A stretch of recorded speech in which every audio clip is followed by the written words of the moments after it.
All right, friends, back at it. Halfway through chapter 10, maybe not quite. We are in the 13th verse. Yesterday, we saw Jesus send out the 72 on their mission, similar to the sending of the 12. We saw Jesus tell them to go into towns, to proclaim the good news, to stay there if they were welcome, and to turn away if they weren't. And today we continue that theme of what happens when they're turned away. And Jesus really moves here from kind of a personal framework to a national or a nationalistic framework. So he's going to take whole cities to kind of personalize what happens when you don't respond to God. So let me read this for you. Woe to you, Chorazin and Bethsaida, for if the deeds of power done in you had been done in Tyre and Sidon, they would have repented long ago, sitting sackcloth and ashes. But at the judgment it will be more tolerable for Tyre and Sidon than for you. And you, Capernaum, will you be exalted in heaven? No, you'll be brought down to Hades. Whoever listens to you listens to me. Whoever rejects you rejects me. Whoever rejects me rejects the one who sent me. So this is one of those texts we probably don't know what to do with, but Jesus here is using the geography of his day to talk about what God is doing in the world. And there are these places like Tyre and Sidon that are considered in scope of the Old Testament and in scope of the Jewish story to be places that are remembered unkindly. And Jesus is saying to these other places that maybe in some cases are even known for their idea of faith or for being good places, that because they reject the gospel, they will be judged. And this is a way for Jesus to kind of portray that what happens in the minor, what happens in the minimum, which is that people are judged for their response to the gospel, also happens in max. It happens in the bigger picture of the world. And this, Michael, I think speaks, again, we saw this yesterday, this speaks to Luke's idea of the faith being global and consequently of the judgment of God being global, that it's not simply at an individual level where faith matters.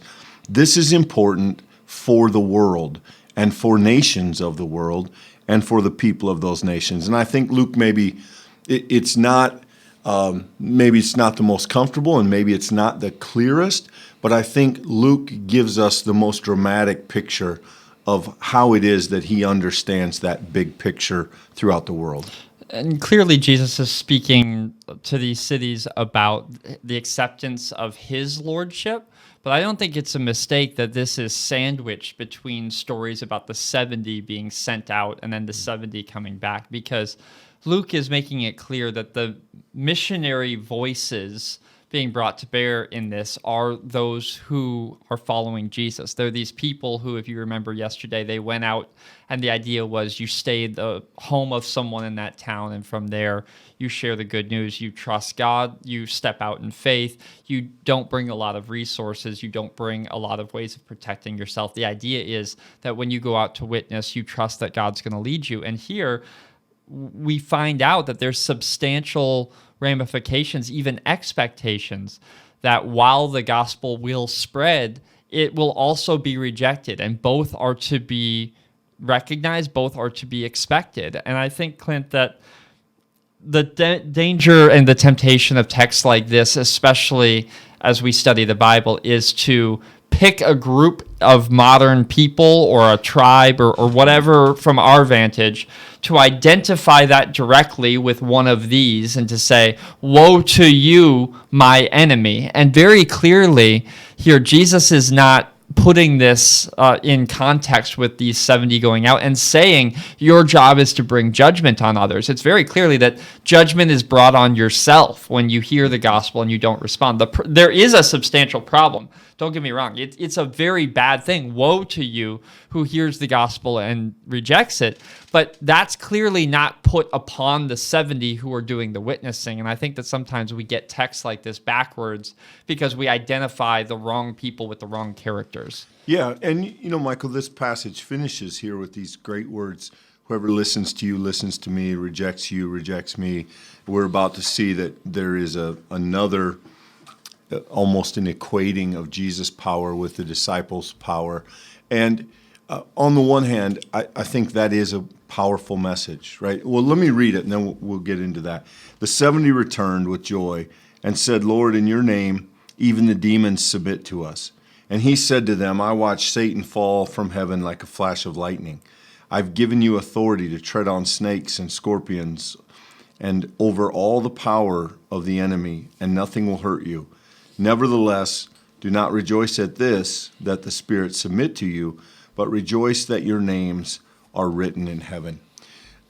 I think this is one of those passages, Michael, that reads very differently in a day where we have looking back 2,000 years of church history.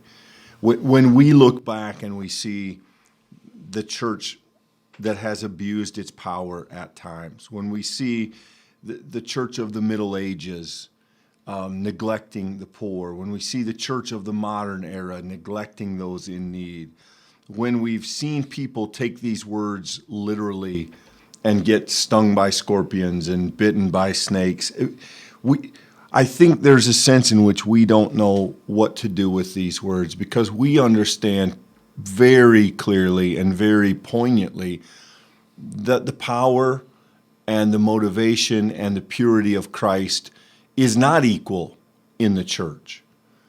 We are not an extension of Christ's power. Whatever we do under Jesus' authority. It doesn't belong to us. But in the context of the early church, Jesus is here speaking to the authority of those who will follow him and those who are going to face difficulty. And this is not, if you misread this, it sounds like a promise that nothing bad will happen to you, right? Nothing will hurt you. We know, even in the context of this gospel, that's not true. We know that's not the case, and we know that's not what Jesus is saying. What Jesus is saying is that we, the people of God, will continue the work. And we will do so not on our own, but under the very authority of Jesus Christ. And we should not rejoice at the things we can do. We should rejoice that our names are included among those who follow Christ, that our names are written in heaven. And so often, I think because of the, what would you say, Michael? I suppose because of the flowery nature of this language, you can easily get distracted here. There are a lot of rabbit trails one could follow in just these short verses. But the point is that those who follow Jesus are to do the work of Jesus, and they've been given the blessing and the authority of Jesus. And rather than pay attention to the things themselves as some kind of litmus test of faith, we are to be grateful that we are included in the faith. And if it sounds like I'm going overboard on that, I'm sorry. But these are the kind of verses that have been abused and misunderstood, I think, in just many instances in our church's history, in the faith's history. And it doesn't say what we sometimes think that it has. Yeah, I have two things to add there. One is that notice here that Jesus says nothing will hurt you. He says in another passage that the servant is not greater than the master. And remember that Jesus himself died on the cross for the sake of those who hated him and those who loved him. Jesus gave himself. He was clearly hurt in the midst of the world, and that was God's intention, his salvific work on our behalf. And so this language here, that nothing will hurt us, we, like Jesus, will experience pain. We, like Jesus, will experience the brokenness of humanity. The brokenness of humanity is what drove the Son of God to his own death for our sake. And we need to remember that and to not begin to glory in a promise that is taken out of context, because that's not what's intended here. And I do also want to point out, look at verse 17. This is a corrective teaching for the 70, and we might not read it that way. The 70 returned with joy. So they're rejoicing when they say to Jesus, in your name the demons even submit to us. What is that? Well, they're rejoicing for their power. They're rejoicing because of the authority. They're rejoicing because of what they're interpreting to be a good kind of work that is happening because of and through them. Now look at how Jesus corrects this in verse 20. Do not rejoice at the authority. Do not rejoice at the works being done. Rather, rejoice that you are counted among the number. Rejoice that your names are written in heaven. And that, friends, I think is the important lesson from this text is do not be fixated on what God does through you. Fixate on what God has done for you. The emphasis there is essential. If we get fixated on the stuff that God is doing through us, we become egoists, we become obsessed with authority. We go to Paul's lists of spiritual gifts and we start claiming them all for ourselves so that we can be lifted up. But at the end of the day, it is the servant who is the greatest in the kingdom of heaven. And Jesus is making that case here. So, Clint, I think you could make an argument, and maybe you're overreaching if you do make the argument, but I think an argument could be made that this text is actually the reverse of the ways it's been misread. It's actually not an invitation to go do risky things to prove the authority and protection that God has given you. Rather, it's a lesson to focus on gratitude and the awareness of the gift that's come to you in the salvation of Jesus Christ. And that awareness is itself the spiritual practice that Jesus calls these 72. Yeah, there's definitely a danger, I think, in trying to make this about us, a very passage in which Jesus is trying to get the disciples not to make it about them. I think, it's clear here that Jesus' point, oh, you had a demon submit to you. I watched Satan fall. So again, the gospel is, I think almost, I cannot think of an exception. I'll go so far as to say without exception, when the disciples then or now try to make the gospel about themselves, Jesus won't allow it. And I think that's what we see here. There is a promise of deliverance. There is a promise, I am with you. There is a promise of protection. There is a granting of authority and a mission that is the mission of Jesus Christ. But this has to be tempered with other passages that say, blessed are you when they persecute you. Blessed are you when they revile you. They'll drag you before the synagogue leaders. They will beat you. They'll do these things to you. There is no sense in which you can read this as some kind of divine insurance policy that nothing bad will happen to you if you're faithful. That the Gospels simply don't allow that. They will not allow us to believe that. There's too many correctives to that. And if we try to make this passage, as we have sometimes done in the history of the church, that kind of word to us, we miss it. We mishear it. We're going to dive into the next section tomorrow, and so I'm not going to jump into it, but I do want to make sure that we see the context of what's happening here, because this passage begins and ends with joy, and the next passage is going to begin with Jesus's rejoicing. And these kinds of things in your Bible study should be noticed. You should read slow enough that you see there's a lot of joy words right now in the story. What is happening because of that? And I think we need to remember as we study this that Christian joy doesn't flow out of our circumstance. It doesn't come when the 70 are in the nicest home in the city, getting fed the best food by the most prominent people in town. The 70 are told to rejoice because of their eternal home, because of the one who has gone ahead of them and invites them into eternal rest. This is what is supposed to be the foundation of their joy.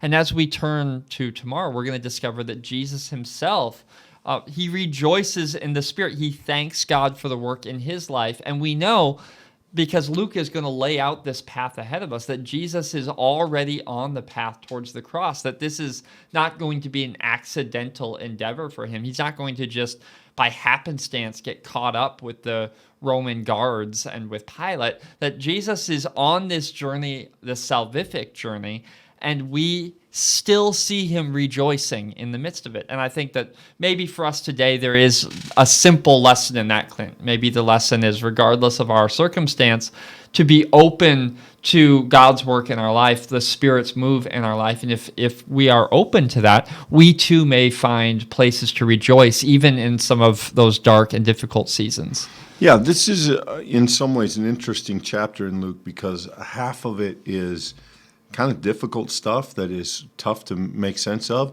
and then parts of it are some of your favorite parts. You may or may not know that's coming yet, but this is an interesting mix that Luke gives us in this chapter. Hope you can join us tomorrow. We want to thank you for being with us and being patient with us as we continue to get the bugs worked out this season. Again, we're glad to have you. Hope if you're new here, you'll subscribe so you can catch these studies as they come out. And until we see you tomorrow, be blessed.